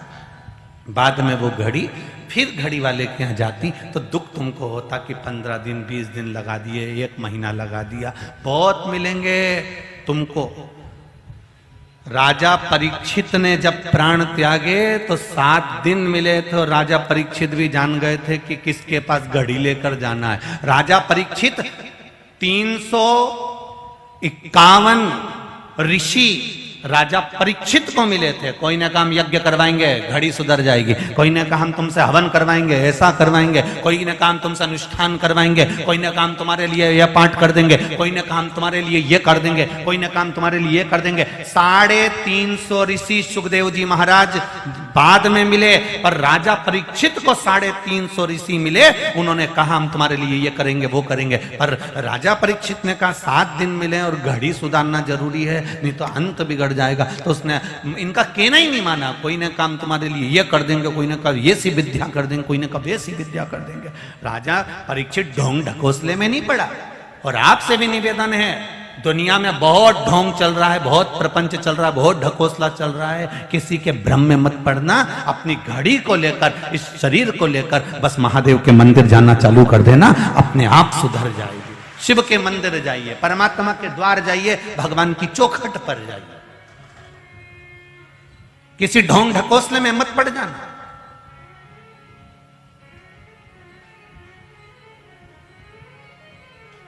बोल बम का नारा है, बाबा एक सहारा है, उसके सिवा कोई नहीं।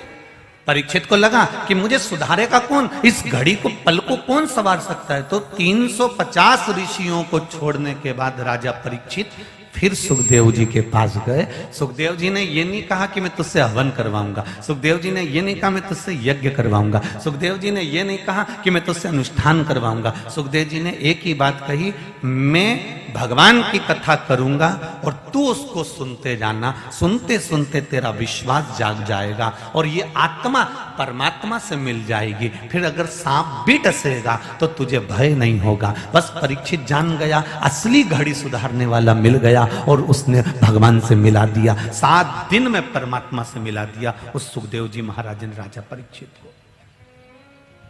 घड़ी सुधारने वाला मिलना चाहिए सही।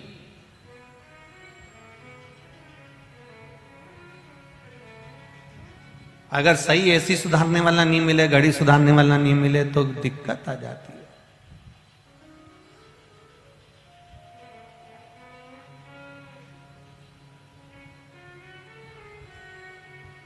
अभी हमारे सीहोर में गर्मी के टाइम पर एक कूलर बिगड़ गया था।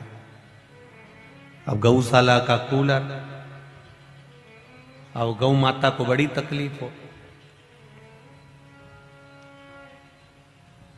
अब वो कूलर को सुधारने वाले को बुलाया तो वो सुधारने वाला भी, हमको क्या मालूम था कि नया नया था, वो ना जाने कौन सा कनेक्शन कर गया। कूलर तो चालू हो गया पर उसको कोई छू नहीं सकता, पूरा करंट कूलर में था,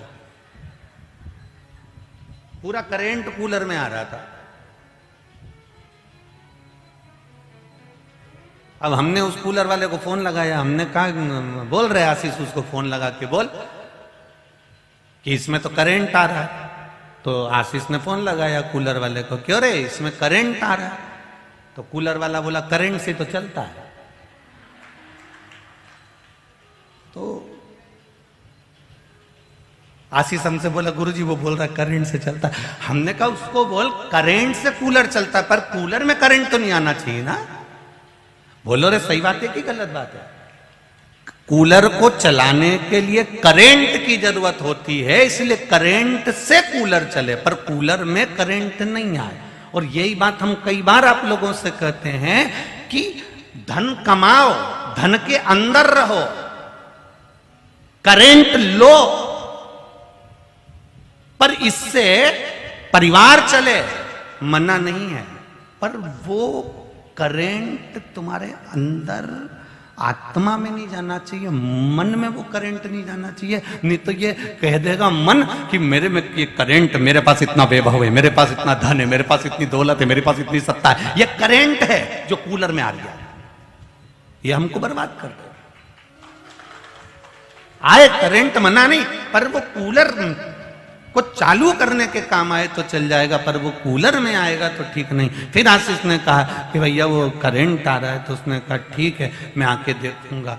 और फिर आया वो, उसने कहा सर इसमें कट लगा हुआ है, और कट लगा है इसलिए वो पानी के कारण करंट आ रहा। फिर उसने एक टेप लिया, उस टेप को उसे लगाया, तब कूलर में करंट आना बंद करा। आपका भी बार बार करंट गड़बड़ हो जाता है।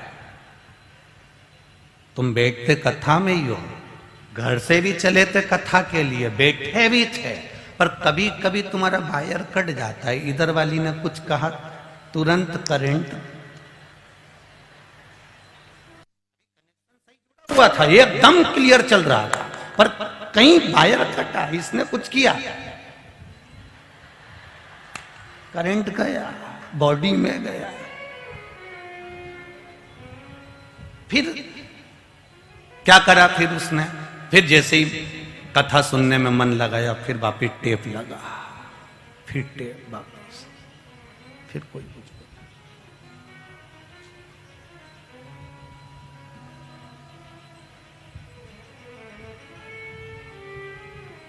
ये जीवन ऐसे ही परमात्मा के भरोसे पर छोड़ दो इस मानव शरीर को। इस मनुष्य की देह को जब परमात्मा के भरोसे पर छोड़ोगे तो जीवन का सुख प्राप्त होगा।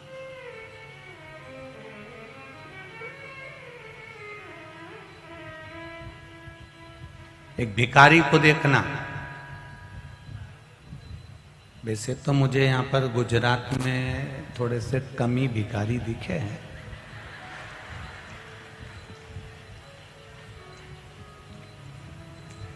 किसी चौराहे पे लाल बत्ती पे गाड़ी, जहां पर चौराहे आता वहां पर ही गाड़ी रुकी, ऐसा कोई कांच मांच बजाने वाला नहीं मिला। एक आध जगह कहीं मिला था, तो वो एक आध जगह कहीं का बजा रहा था, पर इतना इतना भिखारी नहीं दिखा हमको।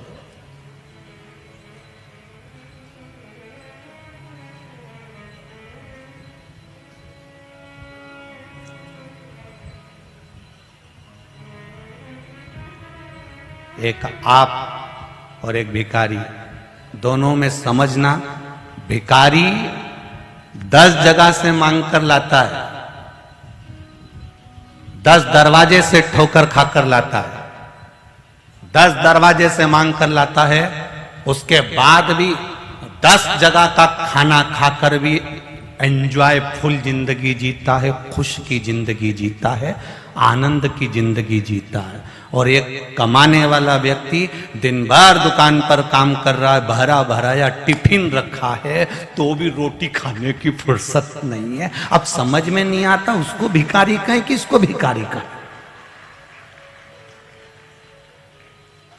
वो 10 जगह से मांग कर लाया है, उसके बाद भी अपने शरीर का ध्यान रख रहा है कि मुझे खाना है, भरपेट खाना है। और ये दुकान में इतना मस्त है कमाने में कि पत्नी फोन लगा रही है, 1 बज रही है, आ जाओ भोजन कर लो, मैं तुम्हारे लिए टिफिन भेज देती हूं, अगर टिफिन नहीं खाना है तो नाश्ता तो पेट भर के खा लो। उसको मालूम है पत्नी को अगर टाइम पर भोजन नहीं करेगा तो शुगर बढ़ जाएगी, शुगर डाउन हो जाएगी। ये शुगर की बीमारी होती क्यों है? आपके भूखे रहने से। समय पर भोजन नहीं करते तो बीपी शुगर तो होगा ही। आप समय पर भोजन करना प्रारंभ कर दो, बीपी और शुगर दोनों लेवल पर रहना चालू कर देंगे। डॉक्टर भी कहता है क्यों भूखे रहते हो, क्या कितनी बजे भोजन करते हो, खाना टाइम पे नहीं खाते हो, इसलिए तुम्हारी ये बीमारी बढ़ती जा रही है, इसलिए तुम्हारी शुगर बढ़ती जा रही है, इसलिए तुम्हारी शुगर लो होती जा रही है, इसलिए तुम्हारे यहाँ बीपी गड़बड़ कर रहा है। कारण क्या है? वो डॉक्टर बोलेगा कि टाइम पर तो भोजन करो रे, कमाओ, टिफिन तुम्हारी होटल में रखा है, टिफिन तुम्हारी दुकान पर रखा है, टिफिन तुम्हारे घर पर रखा है, तुम कम से कम समय पर तो खाओ। भिखारी भी 10 जगह से मांग कर पेट भरता है और एंजॉय की जिंदगी जीता है, और एक हम कमाने में इतने आतुर रहते हैं कि समय पर रोटी तक नहीं खा पाते हैं। खाने बैठे उतनी देर में फिर ग्राहक आ गया, रोटी का डब्बा छोड़ा, फिर कमाने चल दिए। कमाओ, जी और जान से कमाओ, जितनी तुम्हारी कैपेसिटी उससे 4 गुना ज्यादा कमाओ। कमाने की मना नहीं करेंगे, पर उसके साथ में ये भगवान ने जो शरीर दिया है इसका भी तो ध्यान रखो कि परमात्मा ने ये शरीर सही रहेगा तो ही तो आगे कमा पाओगे। हम कभी ये नहीं कहते कि तुम कथा में जाकर बैठ जाओ, कि तुम कहीं संत बन जाओ, कि साधु बन जाओ, कि सन्यासी बन जाओ, कि तपस्वी बन जाओ, कि तुम कहीं महात्मा बन के बैठ जाओ। और हम बोल भी देंगे तो तुम कितना महात्मा बन रहे हो रे। तो फालतू की बात हम करें काय को, कि तुम साधु बन जाओ, ने सन्यासी बन जाओ, ने जोगी बन जाओ, ने तपस्वी बन जाओ। कुछ मत बनो, तुम तो जैसे हो वही बने रहो। पर निवेदन है कि इस शरीर का सदुपयोग करो जो भगवान ने दिया, अनमोल 83,99,999 योनियां काटने के बाद ये मनुष्य की देह मिली है 84 लाख में नंबर की। और 84 लाख में नंबर की इस योनि को हम यूं ही गमा दे तो फिर बेकार। हम कमाने की मना नहीं करते, खूब कमाना, दिल से कमाना, शरीर की कैपेसिटी के अनुसार कमाओ। तुमसे जितना बने उतना कमाओ, खूब कमाओ, पर साथ में अपने परिवार के साथ, अपने कुल के साथ में, अपनी पत्नी, बच्चे, माता पिता, बहन भाई सबके साथ बैठकर कम से कम हफ्ते में 2 दिन ऐसा बना लो, या हफ्ते में 1 दिन ऐसा बना लो कि मैं पूरे परिवार के साथ घर में एक साथ बैठकर भोजन करेंगे तो कम से कम सबका मन अच्छा रहेगा, सबसे मिलना जुलना होगा, सबका स्नेह बनेगा। तेरी कृपा बिना न हिले एक भी अणु, लेते हैं श्वास तेरी कृपा से तनु तनु। बखान क्या करूं मैं राखों के ढेर का, चपटी भभूत में खजाना कुबेर का। हे गंगधार मुक्ति द्वार ओमकार तू, आयो शरण तिहारी शंकर। सती मैया रही भगवान शंकर जी के साथ में, उमा मैया रही भगवान शंकर जी के साथ में, कात्यायनी रही भगवान शंकर जी के साथ में, चंद्रघंटा, कुष्मांडा, स्कंदा सब भगवान शिव जी के साथ में रहे। परंतु भगवान कभी अपने साकार विग्रह में नहीं आए। भगवान लिंगायत स्वरूप में थे, लिंग के स्वरूप में थे। जो ब्रह्मा जी ने और भगवान विष्णु ने जो प्रकट करा था एक अग्नि के खंभ से, एक पर्वत के खंभ से, भगवान शंकर का जो शिवलिंग, जो स्वरूप प्रकट करा था, मेरा देवाधिदेव महादेव सती मैया के साथ में रहे तो वैसे ही रहे, उमा जी के साथ में रहे तो वैसे ही रहे, कात्यायनी जी के साथ में रहे तो वैसे ही रहे, चंद्रघंटा, कुष्मांडा, स्कंदा के साथ में रहे तो वैसे ही रहे।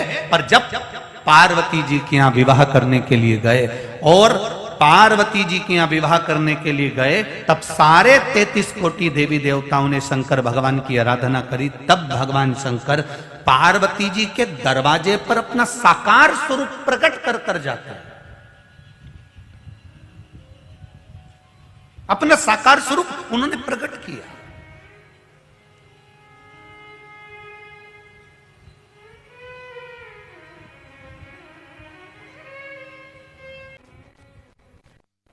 केवल रुद्राक्ष का फल।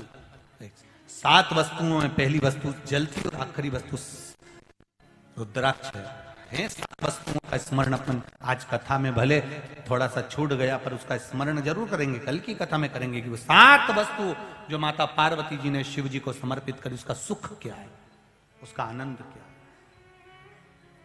शिव महापुराण की कथा कहती है, भगवान देवाधिदेव महादेव का चरित्र कहता है, माता पार्वती जी ने भगवान शिव की आराधना कर उपटन से श्री गणेश जी महाराज को प्रकट किया है। श्री गणेश जी महाराज माता पार्वती जी के साथ में पधार रहे हैं।